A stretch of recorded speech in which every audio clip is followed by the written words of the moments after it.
Hai, assalamualaikum warahmatullahi wabarakatuh. Apa kabar teman-teman semuanya? Semoga kita semua selalu sehat dan selalu dalam lindungan Allah ya. Amin amin ya robbal alamin. Buat teman-teman yang baru bergabung, salam kenal ya. Dan jangan lupa untuk subscribe, like, and share. Di video aku kali ini, aku mau bikin budgeting bulan Mei 2023 ya teman-teman. Sebenarnya ini agak telat sih, tapi karena ada beberapa hal yang bikin aku telat ya teman-teman bikinnya. Ini Masya Allah ya teman-teman, ada spidol aku tuh banjir. Jadi tangannya hitam semua kayak gini ya. Maaf ya teman-teman.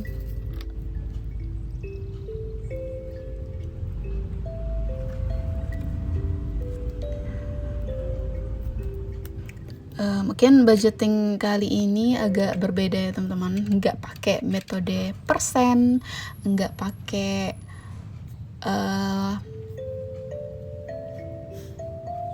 metode sebelumnya ya teman-teman. Ini berdasarkan kebutuhan aku di bulan Mei 2023. Nah, seperti biasa ya teman-teman, jadi ini aku bikin kalendernya dulu. Ternyata bulan Mei ini sampai tanggal 31.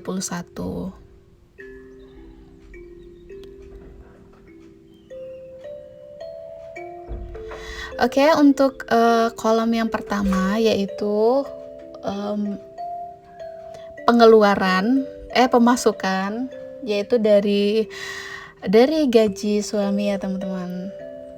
Nah, kalau teman-teman misal ada gaji dari istrinya juga, silakan ditulis ya.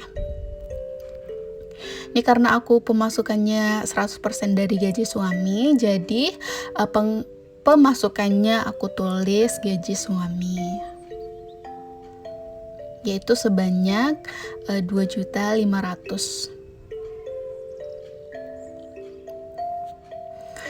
Mungkin teman-teman di sini ada yang gajiannya setiap hari ya.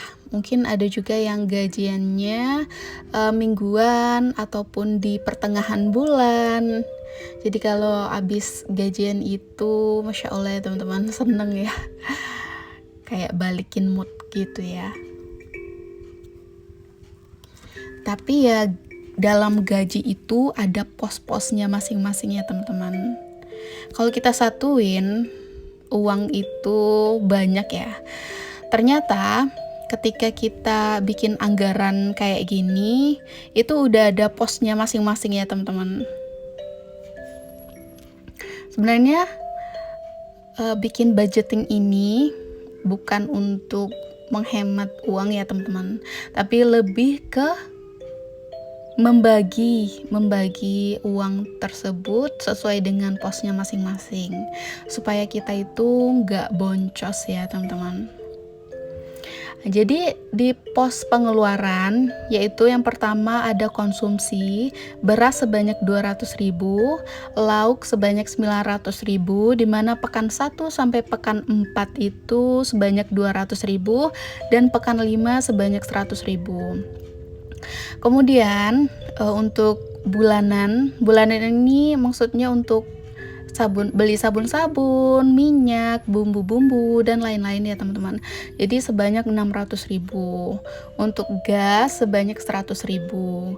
Nah, kebutuhan rutin yaitu untuk popok anak sebanyak 200.000 dan iuran sampah sebanyak 20.000.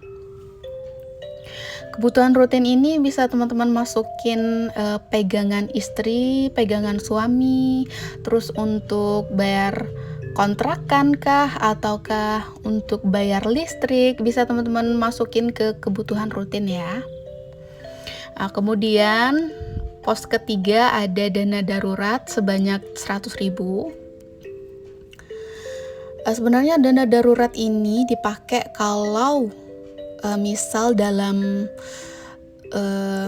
bulan ini ada kekurangan, misal berasnya kita kayak beras ya, aku anggarkan 200.000, ternyata beras itu 220.000. Nah, bisa dipakai dana daruratnya ya, teman-teman. Kemudian untuk dana sosial sebanyak 200.000 dan untuk tabungan lebaran sebanyak 100.000.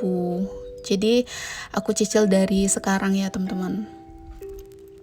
Nah, dana sosial ini misal ada kondangan atau jenguk anak bayi, kayak gitu ya, teman-teman. Jadi harus kita anggarkan ya, supaya kita nggak pusing anggarannya dari mana uang kondangan itu. Jadi harus kita anggarkan ya, teman-teman. Apalagi habis lebaran ini pasti banyak yang mau menikah, kayak gitu ya. Kemudian untuk tabungan pendidikan anak sebanyak 80.000. Jadi kalau ditotalin semua pas ya, teman-teman, yaitu 2.500.000.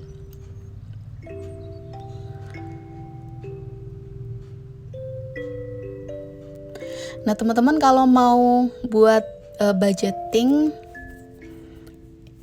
nggak harus sama nominalnya ya, teman-teman. Bisa teman-teman kurangin ataukah ditambah, sesuaikan dengan kebutuhan di rumah tangganya masing-masing ya. Karena setiap rumah tangga itu kan kebutuhan dan pemasukannya berbeda-beda ya, teman-teman. Jadi disesuaikan aja ya. Nah, ini gambarnya asal-asalan ya, teman-teman.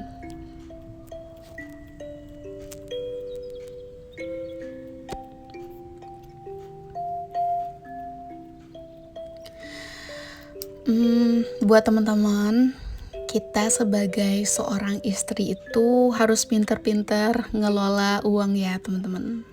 Berapapun yang suami kasih, ya harus kita kelola dengan baik ya. Karena salah satu tugas kita sebagai seorang istri adalah menjaga harta suami. Jadi uang yang dititipkan kepada kita harus kita kelola dengan baik ya, teman-teman. Gimana caranya uang yang dikasih suami itu cukup untuk keluarga kita ya, teman-teman.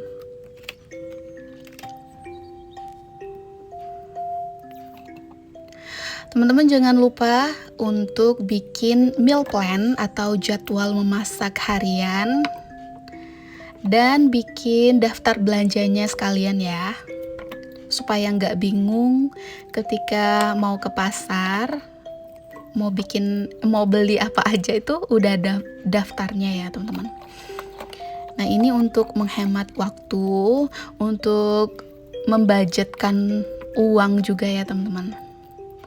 Karena kalau budgeting kayak gini kan anggarannya itu udah pasti segitu ya. Kecuali kalau misal ada kenaikan harga, itu bisa kita review di akhir bulan ya, teman-teman. Jadi mana budget yang harus ditambah, mana yang harus dikurangin, kayak gitu.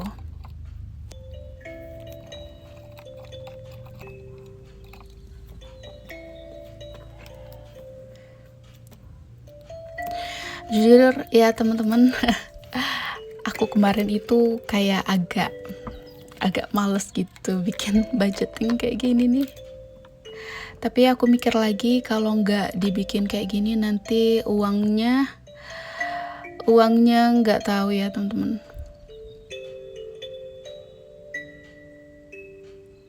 Kalau bikin budgeting kan udah ada posnya masing-masing ya. Misal kayak dana sosial itu kan 200.000, untuk beras 200.000, pekan 1 sampai pekan 4 200.000, kan udah ada posnya ya, teman-teman. Kalau misal disatuin kayak gitu, jadi kayak kelihatannya itu uang kita masih banyak ya, teman-teman. Padahal uang tersebut udah ada anggarannya masing-masing ya. Nah, jadi ini ya, teman-teman, uang gajiannya, uang gaji suami aku udah aku pecahin dalam bentuk uang receh supaya enak baginya.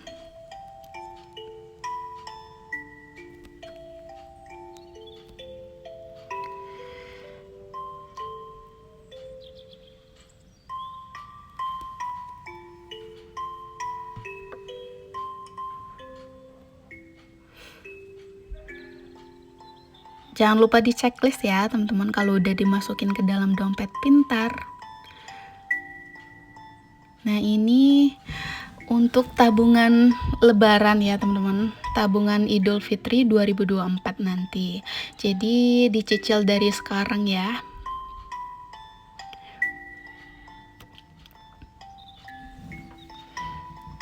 Untuk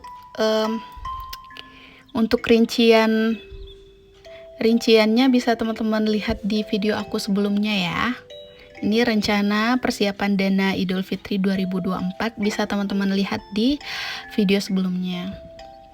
Nah, terus aku bikin tabungan kalender bulan Mei ya teman-teman.